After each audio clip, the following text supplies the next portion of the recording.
Kita beralih ke berita selanjutnya. Amisuri lantik 54 anggota Panwascam se-Maluku Tengah. Ketua Bawaslu Kabupaten Maluku Tengah, Amisuri, melantik 54 anggota pengawas kecamatan atau Panwascam pemilihan kepala daerah pada 2024. Pelantikan berlangsung hikmat di Balai Leo Insinyur Soekarno, Kota Masohi, Sabtu 25 Mei 2024. Pelantikan dihadiri Ketua KPU dan di Masohi dan Asisten Ketua Setda Maluku Tengah. 54 anggota Panwascam itu dilantik berdasarkan pengumuman nama-nama terpilih anggota Panwaslu Kecamatan dalam pemilihan tahun 2024 tertanggal 23 Mei 2024. Mereka dilantik terdiri dari 37 anggota Panwascam dari jalur existing dan 17 lainnya adalah anggota yang baru direkrut lewat jalur tes kompetensi. Amisuri berharap seluruh Panwascam yang telah dilantik menjunjung tinggi integritas dalam tugas pengawasan. Dijelaskan dalam jajaran pengawas dari tingkat pusat hingga kabupaten kota masih minim, perbandingannya 1:7.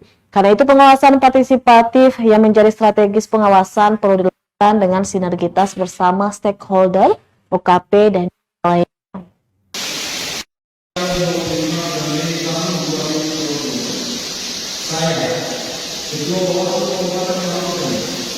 Berdasarkan keputusan Ketua Badan Pembahasan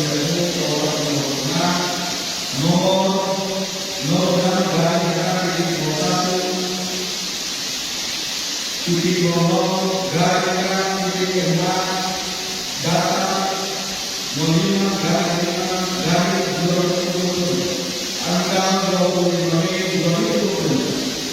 melalui seorang dari sebab panitia pengawas pemilihan kecamatan Kabupaten Maluku Tengah untuk pemilihan sementara tahun 2020. Saya percaya bahwa saudara-saudara yang akan melaksanakan tugas ini sesuai dengan ketentuan peraturan perundang-undangan yang berlaku dengan penuh rasa tanggung.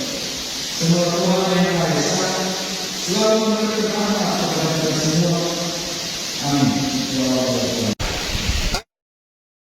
Download Tribun X sekarang, menghadirkan lokal menjadi Indonesia.